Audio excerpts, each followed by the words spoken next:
नमः शिवाय। हर हर महादेव। तो भक्तों, आज शिव पुराण से श्रावण मास में कथा सुनाने जा रहे हैं। भगवान विष्णु के शयन काल के बाद भगवान शंकर ही 4 महीनों तक सृष्टि का संचालन करते हैं। इन चातुर्मास में भगवान शिव की प्रसन्नता के लिए शिव पुराण की कथाओं का श्रवण करने से शिव जी प्रसन्न होकर मनोरथ पूर्ण करते हैं। कलयुग में एक भक्ति कथाओं का श्रवण करना भी भक्ति ही माना गया है। सुनाते हैं भगवान शंकर की भक्ति करने से एक राजा और एक ग्वाले के साथ क्या चमत्कार हुआ, सुनिए। भक्तों की रक्षा करने वाले महाकाल नामक ज्योतिर्लिंग का महत्तम भक्ति भाव को बढ़ाने वाला है, उसे आदर पूर्वक सुनो। उज्जैनी में चंद्रसेन नामक एक महान राजा थे जो संपूर्ण शास्त्रों के तत्वज्ञ, शिव भक्त और जितेंद्रिय थे। शिव के पार्षदों में प्रधान तथा सर्वलोक वंदित मणिभद्री जी राजा चंद्रसेन के सखा हो गए थे। एक समय उन्होंने राजा पर प्रसन्न होकर उन्हें चिंतामणि नामक महामणि प्रदान की, जो कौस्तुभ मणि तथा सूर्य के समान दैदिव्यमान थी। वह देखने, सुनने अथवा ध्यान करने पर भी मनुष्यों को निश्चय ही मंगल प्रदान करती थी। भगवान शिव के आश्रित रहने वाले राजा चंद्रसेन उस चिंतामणि को कंठ में धारण करके जब सिंहासन पर बैठते, तब देवताओं में सूर्य नारायण की भांति उनकी शोभा होती थी। नृपश्रेष्ठ चंद्रसेन के कंठ में चिंतामणि शोभा देती है, यह सुनकर समस्त राजाओं के मन में उस मणि के प्रति लोभ की मात्रा बढ़ गई और वे क्षुब्ध रहने लगे। तदनंतर वे राजा चतुर्गिंडी सेना के साथ आकर युद्ध में चंद्रसेन को जीतने के लिए उद्यत हो गए। यह सब परास्पर मिल गए थे और उसके साथ बहुत से सैनिक थे। उन्होंने आपस में संकेत और सलाह करके आक्रमण किया और उज्जैनी के चारों द्वारों को घेर लिया। अपनी पुरी को संपूर्ण राजाओं द्वारा घिरी हुई देख राजा चंद्रसेन उन्हीं भगवान महाकालेश्वर की शरण में गए और मन को संदेह रहित करके दृढ़ निश्चय के साथ उपवास पूर्वक दिन रात अनन्य भाव से महाकाल की आराधना करने लगे। उन्हीं दिनों उस श्रेष्ठ नगर में कोई ग्वालिन रहती थी, जिसके एकमात्र पुत्र था। वह विधवा थी और उज्जैनी में बहुत दिनों से रहती थी।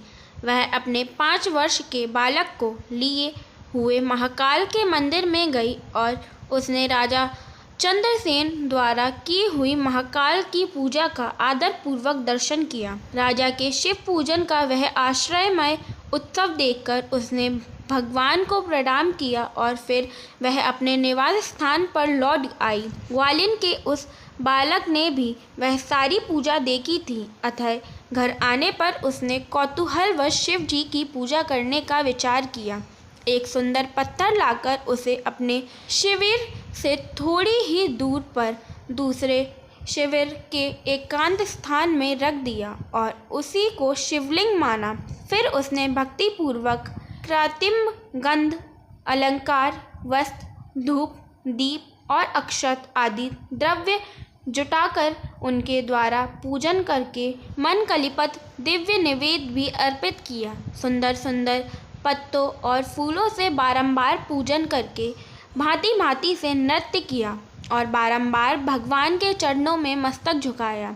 इसी समय ग्वालिन ने भगवान शिव में आसक्तिचित्त हुए अपने पुत्र को बड़े प्यार से भोजन के लिए बुलाया, परंतु उसका मन तो भगवान शिव की पूजा में लगा हुआ था। अतः जब बारंबार बुलाने पर भी उस बालक को भोजन करने की इच्छा न हुई, तब उसकी माँ स्वयं उसके पास गई और उसे शिव के आगे आंख बंद करके ध्यान लगाए बैठा देख उसका हाथ पकड़कर खींचने लगी।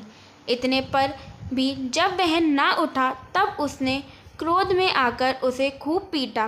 खींचने और मारने पीटने पर भी जब उसका पुत्र नहीं आया, तब उसने वह शिवलिंग उठाकर दूर फेंक दिया और उस पर चढ़ाई हुई सारी पूजा सामग्री नष्ट कर दी। यह देख बालक हाय हाय करके रो उठा। रोष से भरी हुई ग्वालिन अपने बेटे को डांट फटकारकर पुनः घर में चली गई। भगवान शिव की पूजा को माता के द्वारा नष्ट की गई देख वह बालक देव देव महादेव की पुकार करते हुए सहसा मूर्छित होकर गिर पड़ा।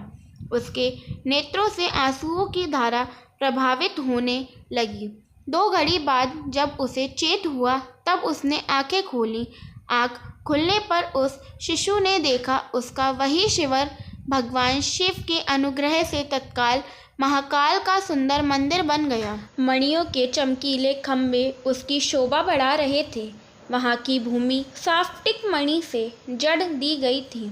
तपाए हुए सोने के बहुत से विचित्र कलश उस शिवालय को सुशोभित करते थे। उसके विशाल द्वार, कपाट और प्रधान द्वार सुवर्णमय दिखाई देते थे। वहाँ बहुमूल्य नीलमणि तथा हीरे के बने हुए चबूतरे शोभा दे रहे थे। उस शिवालय के मध्य भाग में दयानिधान शंकर का रत्नमय शिवलिंग प्रतिष्ठित था। ग्वालियर के उस पुत्र ने देखा उस शिवलिंग पर उसकी अपनी ही चढ़ाई हुई पूजन सामग्री सुसज्जित है। यह सब देख वह बालक सहसा उठकर खड़ा हो गया। उसे मन ही मन बड़ा आश्चर्य हुआ और वह परमानंद के समुद्र में निमग्न सा हो गया। तदनंतर भगवान शिव की स्तुति करके उसने बारंबार उनके चरणों में मस्तक झुकाया और सूर्यास्त होने के पश्चात वह गोप बालक शिवालय से बाहर निकला। बाहर आकर उसने अपने शिविर को देखा। वह इंद्र भवन के समान शोभा पा रहे थे। वहाँ सब कुछ तत्काल स्वर्णमय होकर विचित्र एवं परम उज्ज्वल वैभव से प्रकाशित होने लगा। फिर वह उस भवन के भीतर गया जो सब प्रकार की शोभाओं से संपन्न था। उस भवन में सर्वत्र मणि, रत्न और स्वर्ण ही जड़े हुए थे। प्रदोष काल में सानंद भीतर प्रवेश करके बालक ने देखा उसकी माँ दिव्य लक्षणों से लक्षित हो एक सुंदर पलंग पर सो रही हैं। रत्नमय अलंकारों से उसके सभी अंग उद्दीप्त हो रहे हैं और वह साक्षात देवांगना के समान दिखाई देती है। मुख से विहल हुए उस बालक ने अपनी माता को बड़े वेग से उठाया। वह भगवान शिव की कृपा पात्र हो चुकी थी। ग्वालिन ने उठकर देखा सब कुछ अपूर्व सा हो गया था। उसने महान आनंद में निमग्न हो अपने बेटे को छाती से लगा लिया।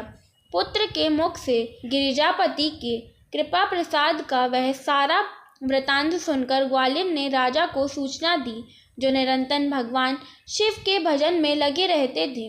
राजा अपना नियम पूरा करके रात में सहसा वहां आए और ग्वालिन के पुत्र का वह प्रभाव जो शंकर जी को संतुष्ट करने वाला था देखा। मंत्रियों और पुरोहित सहित राजा चंद्रसेन वहां सब कुछ देख परमानंद के समुद्र में डूब गए और नेत्रों से प्रेम के आंसू बहते तथा प्रसन्नता पूर्वक शिव के नाम का कीर्तन करते हुए उन्होंने उस बालक को हृदय से लगा लिया। उस समय वहां बड़ा भारी उत्सव होने लगा। सब लोग आनंद दिव्य भोर होकर महेश्वर के नाम और यश का कीर्तन करने लगे।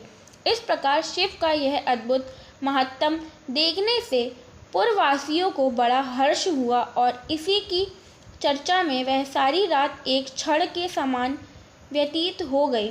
युद्ध के लिए नगर को चारों ओर से घेरकर खड़े हुए राजाओं ने भी प्रातःकाल अपने गुप्तचरों के मुख से वह सारा अद्भुत चरित्र सुना। उसे सुनकर सब आश्चर्य से चकित हो गए और वहां आए हुए सब नरेश एकत्र हो आपस में इस प्रकार बोले, यह राजा चंद्रसेन बड़े भारी शिव भक्त हैं, अतएव इन पर विजय पाना कठिन है। यह सर्वदा निर्भय होकर महाकाल की नगरी उज्जैनी का पालन करते हैं, जिसकी पुरी के बालक भी ऐसे शिव भक्त हैं। वे राजा चंद्रसेन तो महान शिव भक्त हैं ही, इनके साथ विरोध करने से निश्चय ही भगवान शिव क्रोध करेंगे और उनके क्रोध से हम सब लोग नष्ट हो जाएंगे।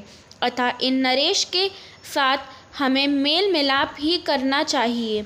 ऐसा होने पर महेश्वर हम पर बड़ी कृपा करेंगे। ऐसा निश्चय करके शुद्ध हृदय वाले उन सब भूपालों ने हथियार डाल दिए। उनके मन में वैर भाव निकल गया। वे सभी राजा अत्यंत प्रसन्न हो चंद्रसेन की अनुमति ले महाकाल की उस रमणीय नगरी के भीतर गए। वहाँ उन्होंने महाकाल का पूजन किया।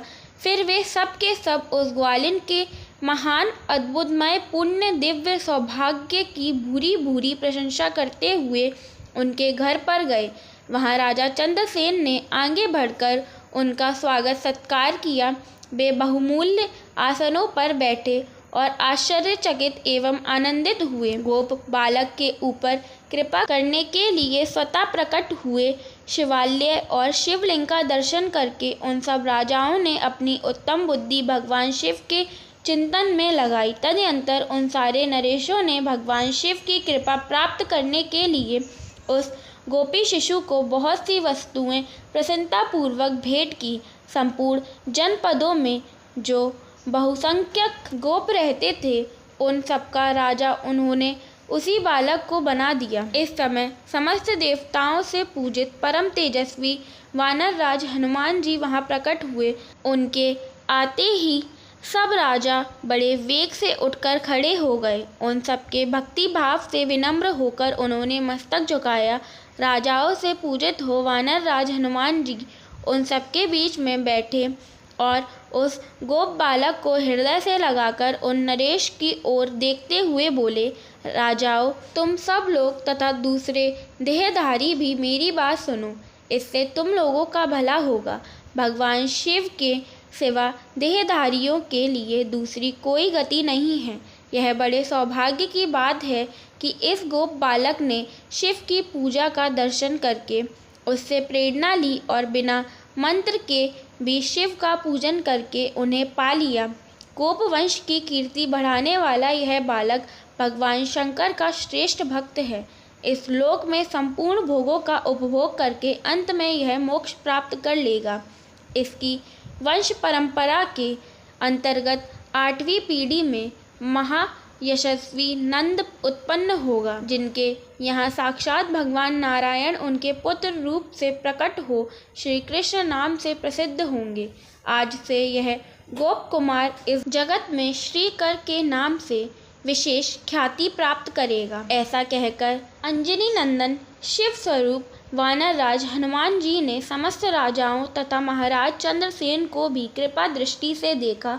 तदनंतर उन्होंने उस बुद्धिमान गोप बालक श्रीकर को बड़ी प्रसन्नता के साथ शिवोपासना के उस आचार व्यवहार का उपदेश दिया जो भगवान शिव को बहुत प्रिय है। इसके बाद परम प्रसन्न हुए हनुमान जी चंद्रसेन और श्रीकर से विदा ले उन सब राजाओं के देखते ही देखते वहीं अंतर्ध्यान हो गए। वे सब राजा हर्ष में भरकर सम्मानित हो महाराज चंद्रसेन की आज्ञा ले जैसे आए थे वैसे ही लौट गए। महातेजस्वी श्रीकर भी हनुमान जी का उपदेश पाकर धर्मज्ञ ब्राह्मणों के साथ शंकर जी की उपासना करने लगा। महाराज चंद्रसेन और गोप बालक श्रीकर दोनों ही बड़े प्रसन्नता के साथ महाकाल की सेवा करते रहते थे। उन्हीं की आराधना करके उन दोनों ने परम पद प्राप्त कर लिया। इस प्रकार महाकाल नामक शिवलिंग सत्पुरुषों का आश्रय है। भक्तवत्सल शंकर दृष्टि पुरुषों का सर्वदा हनन करने वाले हैं। यह परम पवित्र रहस्यमय आख्यान कहा गया है जो सब प्रकार का सुख देने वाला है। यह शिव भक्ति को बढ़ाने वाला तथा स्वर्ग की प्राप्ति कराने वाला है। सावन के महीने में शिव कथा को ज़रूर सुनना व कहना चाहिए। शिव जी की कृपा दृष्टि बनी रहती है। सावन में भगवान शंकर की विशेष रूप से पूजा का विधान है। जय गौरी शंकर की जय। भोलेनाथ बोलिए। पार्वती पद हर हर महादेव की जय।